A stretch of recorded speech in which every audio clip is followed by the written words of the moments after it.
What if the greatest threat to your future isn't a stranger, but someone already in your inner circle? Some people don't want to see you grow. They want to keep you small, confused, and under control. The danger isn't always loud. Sometimes it's hidden behind smiles, praise, and good intentions. Let's explore 8 warning signs that someone in your life may not be who they pretend to be, and how to protect your peace, purpose, and potential. One of the most valuable skills you can develop in life is the ability to discern character. And I don't mean simply deciding whether you like someone or not. That's preference, not discernment. I'm talking about something much deeper, something rooted in careful observation and a genuine understanding of human nature. Because here's the reality. There are people in this world who do not have your best interests at heart. That may sound harsh, but it's an unfortunate truth. Some people are malicious, some are deceitful, and some will manipulate you, not because they are lost or confused, but because they actively thrive on destruction. If you don't recognize the warning signs, you'll invite these people into your life, mistaking them for friends, partners, or mentors, when in reality, they are obstacles or barriers between you and the person you are striving to become. Now you might be thinking, well, I'd like to believe in the goodness of people. I'd like to assume the best, and that's noble, admirable even. But it's also naive, because assuming the best in someone without assessing their actions isn't optimism, it's blindness. And blindness is dangerous. When you can't see clearly, you fall into traps. You get deceived, and before you know it, you're entangled in relationships or environments that drain you, demoralize you, and sometimes even break you. So how do you develop awareness? How do you train yourself to recognize those who operate in bad faith? The first step is to pay real attention, not just to what people say, but to what they do. This is crucial because words are easy. Talk is cheap and bad. People, especially the manipulative ones, are often incredibly skilled at using words to disguise their true nature. They'll tell you exactly what you want to hear, presenting themselves as kind, generous, or wise, but if you truly watch them, if you observe their actions closely, you'll start to see cracks in the facade. One of the most reliable warning signs of a bad person is inconsistency. Their words and actions don't align. They promise loyalty, but betray trust when it benefits them. They preach virtue, but live in deception. They claim to support you, yet their actions undermine you. And here's the trick. They don't want you to notice this discrepancy. In fact, they rely on you not noticing. They assume you won't be paying close enough attention to see the pattern. But if you cultivate awareness, if you train yourself to watch, rather than just listen, you'll start catching these inconsistencies. And once you see them, you can't unsee them. Another key sign to watch for is how a person treats those who can do nothing for them. This is a major test of character because anyone can be kind when it benefits them. Anyone can pretend to be generous when they know there's something to gain. But if you want to see a person's true nature, watch how they treat those beneath them in status. How do they speak to the waitress at a restaurant? How do they behave toward the janitor in their office? How do they act when there's no potential reward for their kindness? A person who is cruel to the powerless is revealing something fundamental about their soul, and that cruelty won't stay confined to those beneath them. It will eventually spill over into every area of their life, and if you get too close, you'll become a target. Now let's talk about deception, because manipulation and deceit are the primary weapons of bad people. This is how they control others, how they get what they want, without revealing their true intentions. And the frightening thing is, many of them are highly skilled at deception. They've spent years, sometimes decades, refining their ability to twist reality in their favor. And if you're not careful, if you're not vigilant, you can fall for it. One of the most common manipulation tactics is gaslighting. You've probably heard this term before, but let's define it clearly. Gaslighting is when someone distorts your perception of reality to make you doubt your own judgment. It's psychological warfare, and it's incredibly effective, because if someone can make you question your own memory, your own perceptions, your own feelings, then they can control you. They can make you believe whatever suits them. They can paint themselves as the victim when they were the aggressor. They can convince you that you're overreacting when you're responding appropriately. And over time, this warps your ability to trust yourself. And when you can't trust yourself, you're lost. So how do you protect yourself from deception? How do you guard against manipulation? The first step is to trust your instincts. If something feels off in an interaction, if there's a discrepancy between what's being said and what's actually happening, pay attention to that feeling. Don't dismiss it. Don't rationalize it away. Your subconscious is incredibly good at picking up on inconsistencies, even if you can't immediately articulate them. The second step is to ask yourself, does this person make me feel confused? This is important, because when you're dealing with an honest, straightforward person, things are clear. Communication is direct.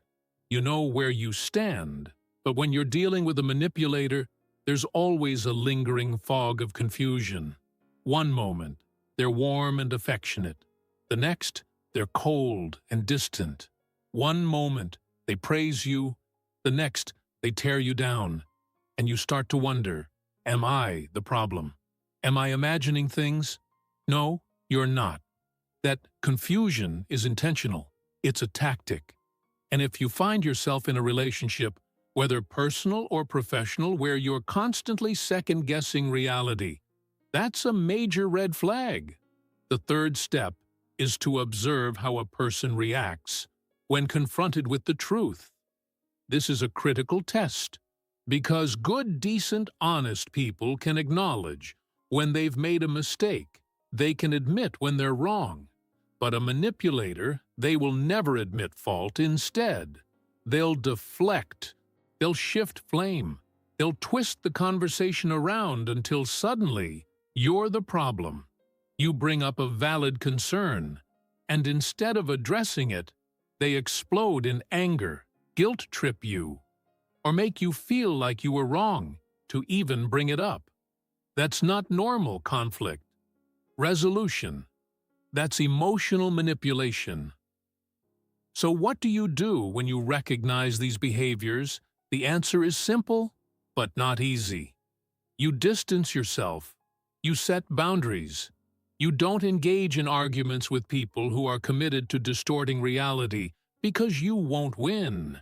You can't reason with someone who has no respect for the truth. And here's the final, most important thing. You cannot change these people. This is a trap that many fall into. If I just love them enough, if I just explain things clearly, if I just give them another chance, maybe they'll change. No, people don't change unless they want to. And bad people, the truly deceitful, manipulative, toxic ones, don't want to change because their tactics work for them. They get what they want. They thrive in the chaos they create. Your job is not to fix them. Your job is to protect yourself, to cultivate awareness, to build relationships with people who add to your life. Not drain it, because your future, your success, your happiness depends on the company you keep. And if you allow bad people into your inner circle, you will pay the price. So be vigilant, be discerning, and most importantly, Never ignore what your gut is telling you. One of the most damning characteristics of a bad person, one of the clearest warning signs that you're dealing with someone truly dangerous, is their refusal to take responsibility for anything. Not just the little things, their entire approach to life. It's a fundamental failure to confront reality. They will always point the finger outward. It's always someone else's fault. And if you don't develop the ability to recognize this trait early on, you risk spending years entangled in the psychological games of those who will never admit they are wrong. And nothing is more exhausting or soul-draining than that they surround themselves with enablers, people who will absorb the blame and carry their failures, because deep down, they know that without this support, their entire illusion would collapse. They seek out individuals, often good-hearted and conscientious people who are willing to shoulder responsibility on their behalf. This is a fascinating pattern, because people with strong moral character frequently become targets for those who refuse to take accountability for their own actions. But why does this happen? Why are bad people so drawn to good people? The answer is simple. Bad people need good people to survive. If you have integrity, believe in fairness, and try to see the best in others, you are precisely the kind of person a manipulator or a blame shifter wants around you will make excuses for them. You'll say, maybe they had a tough childhood, or maybe they just need more time to grow. Meanwhile, they will continue using you as a shield against reality. Now let's take this a step further. What happens when someone refuses to take responsibility for their actions? What kind of person do they become over time? They become resentful. And resentment is one of the most toxic psychological states a person can inhabit. If you go through life blaming everyone else for your problems, you eventually start believing the world itself is unjust. You convince yourself that others are conspiring against you. Once you believe that, you begin to justify all sorts of destructive behavior. This is how people manipulate others, not just to avoid blame, but to punish those they perceive as responsible for their suffering. They sabotage relationships, destroy friendships, and undermine colleagues, all because they have convinced themselves that life has treated them unfairly. The tragedy is that the more they refuse to take responsibility, the worse their situation becomes. Life is already difficult, even when you take full responsibility for your actions. But if you reject accountability, life doesn't just become difficult, it becomes unbearable every time you avoid blame, refuse to learn from a mistake, or shift the burden onto someone else. You lose control over your own destiny. I see this often in people with a victim mentality. They say things like, "I can't succeed because the system is rigged," or "I'm not happy because others keep bringing me down." What they don't realize is that every time they say this, they reinforce their own helplessness. They teach themselves that they have no control over their lives. And once you believe that, once you convince yourself that you are not the primary agent in your own story, you become a puppet in someone else's narrative. And here's the thing, bad people want you to believe that you have no control. They want you to think that everything is just fate, luck, oppression, or whatever excuse suits them at the moment. Because the moment you take control of your life, the moment you say, "I am responsible for where I am, and I can change it," you become immune to their manipulation. You stop playing their game. So how do you protect yourself from these kind of people? First, pay attention to patterns. If someone in your life always has a reason why nothing is ever their fault, that's a massive red flag. If every time something goes wrong, they immediately look for someone else to blame, you need to be very careful, because if you're not, you will become their scapegoat. Second, hold people accountable. Don't let them rewrite history.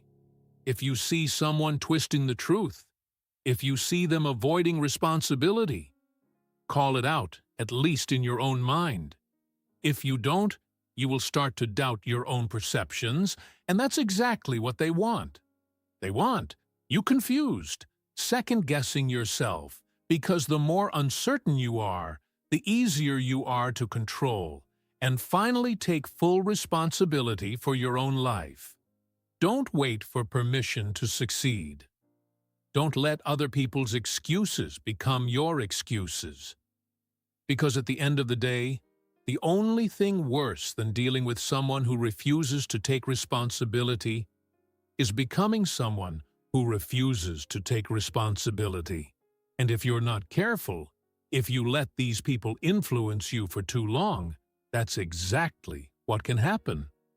Be vigilant, watch for the signs, and never ever let someone else's lack of accountability drag you down with them. One of the most dangerous and insidious traits of person can possess one that often hides in plain sight is envy. It is a quiet, corrosive force. It doesn't announce itself. It doesn't come with a flashing sign saying, "Here, I am ruining everything good in your life."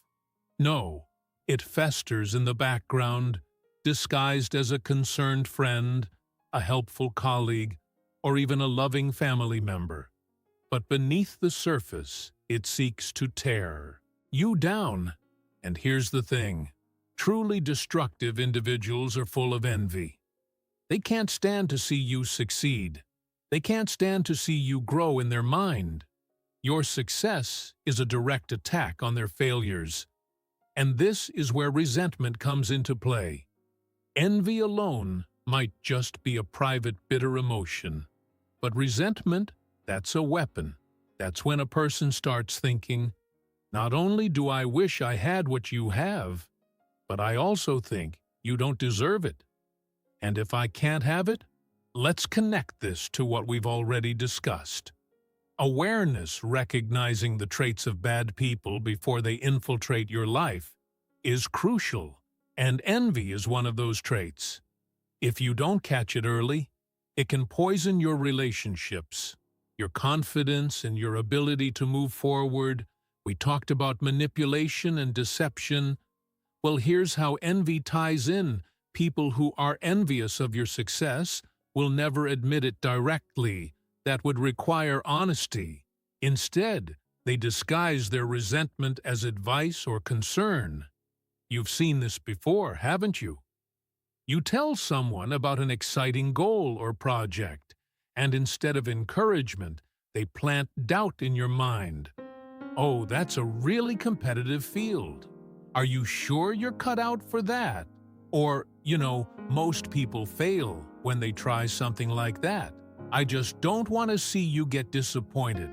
They say these things as if they care about you, as if they are trying to protect you, but they're not. They are trying to keep you small. They see you climbing and they feel threatened, so they pull you back down to where they are comfortable. Now, you might think maybe they don't mean any harm. Maybe they're just being real as I see. But ask yourself, would they say the same thing to someone else? Would they react the same way if it were their own success on the line? The truth is, people who struggle with envy often have a pattern. They only discourage those they secretly see as competition. And then there's accountability. As we discuss, bad people never take responsibility for their shortcomings. And what does that lead to? Envy. Because when you refuse to own your failures, when you refuse to acknowledge that your success or lack of it is due to your own actions, the only option left is to blame others. And who do they blame? The ones who are succeeding, the ones moving forward while they remain stuck.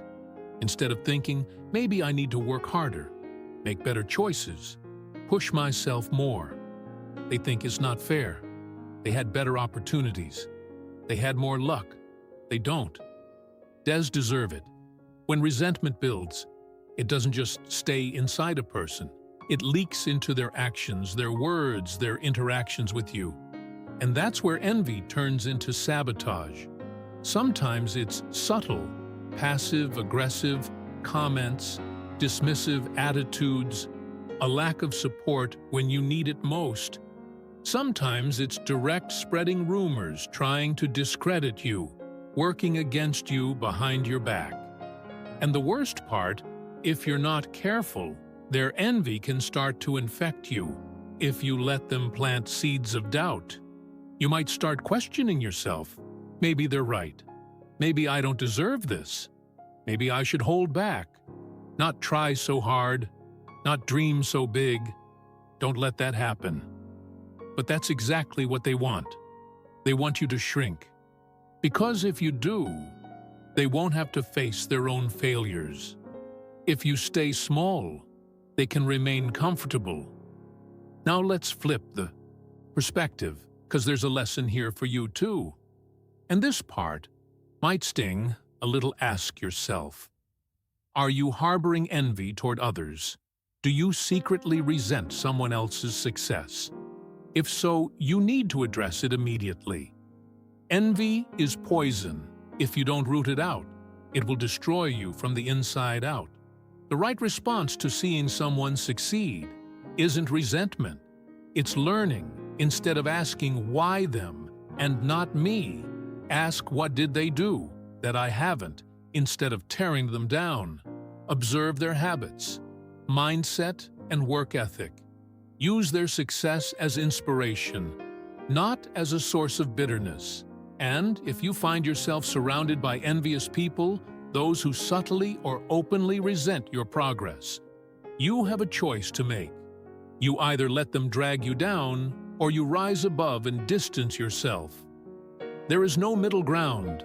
Spend enough time around those who resent success, and you will absorb their mindset.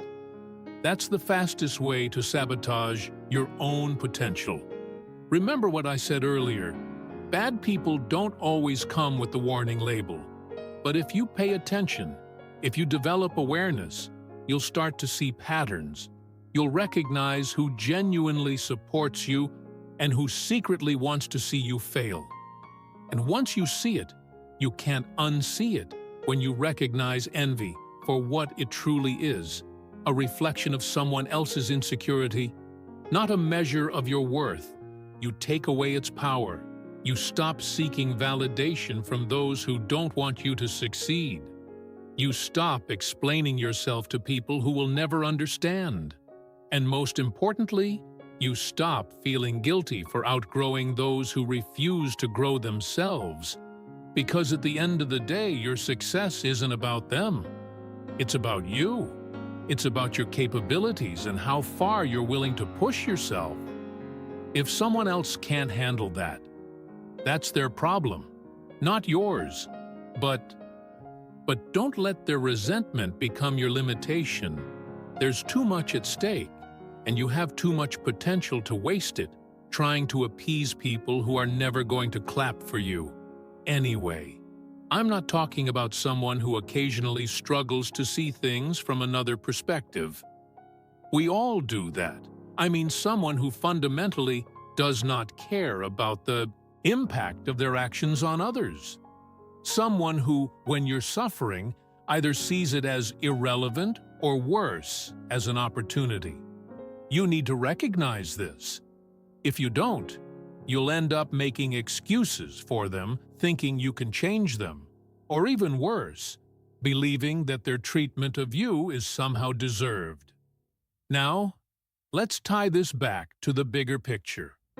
Earlier, I talked about awareness, being able to spot the warning signs.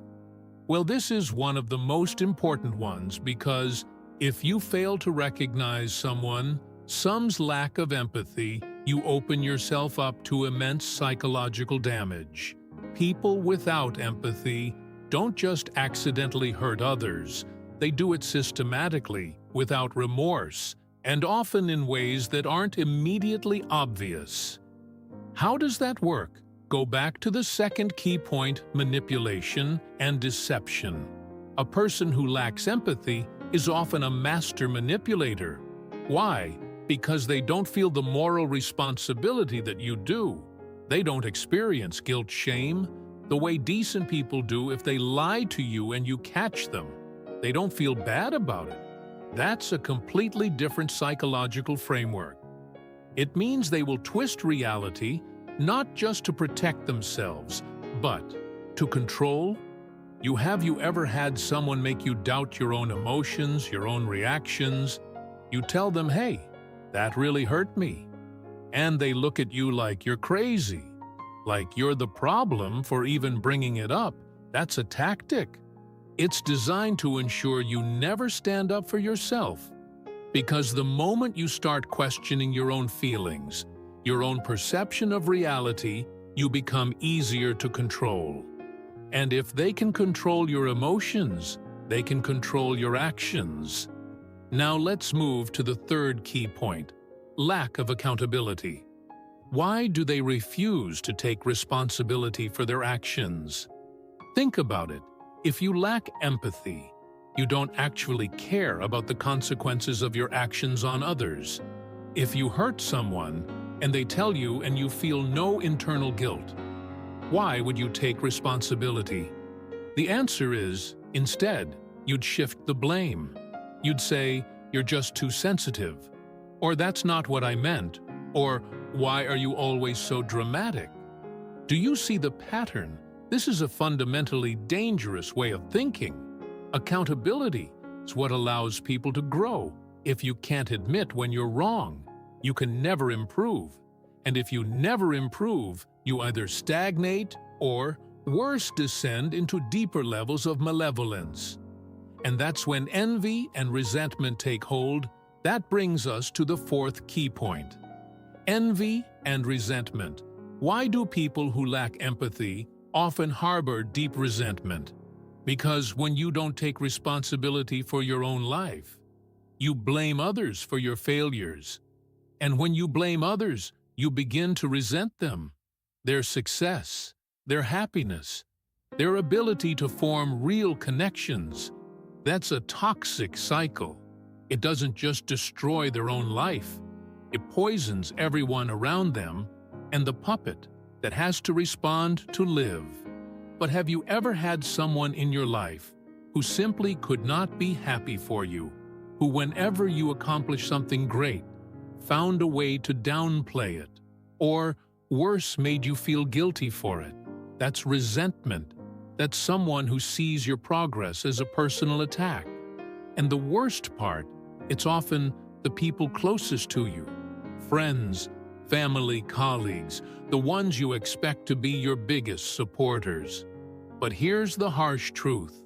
Some people would rather see you fail than face the fact that they've done nothing with their own lives. And now we return to empathy.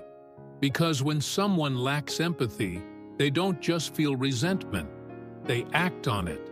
They will actively try to sabotage you, sometimes subtly, with little comments designed to make you second-guess yourself, other times more overtly. Take in rumors, take in credit for your work, even turning others against you. And the terrifying thing, because they lack empathy, they don't even see a problem with what they're doing in their mind. They're justified. They convince themselves that you deserve to be taken down a notch, that you owe them something, that their feelings of inadequacy are somehow your fault. Now you might be thinking, okay, I get it. There are bad people out there. But what do I do about it? That brings us to the final most important point: how to protect yourself. Because if you don't, these people will drain you. They will steal your time, your energy, and your confidence. They will make you smaller just to make themselves feel bigger. And you cannot allow that. So what do? The first step is simple, but difficult.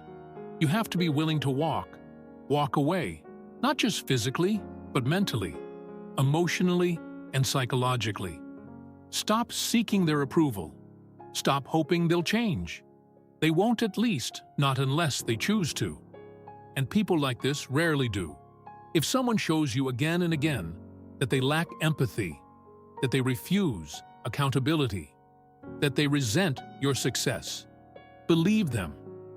And once you do, once you make the choice to distance yourself from toxic people, something incredible happens. You start attracting better people. People who lift you up instead of tearing you down. People who celebrate your wins instead of resenting them. People who take responsibility for their own lives instead of blaming you for theirs. That's where real transformation begins. Because when you surround yourself with strong, motivated, kind individuals, you become one of them, and suddenly, all the energy you used to waste trying to fix broken people, it gets redirected into building your own life. But make no mistake, this isn't easy. It requires courage. It requires self-respect. And for a while, it may require enduring some loneliness. But in that space, something new will grow, something better. And in the end, that's the real lesson. Your life is too short and your potential too great to waste it on people who do not care about you. So be ruthless with your boundaries. Be disciplined with your energy. And above all, be unwavering in your commitment to becoming the best version of yourself.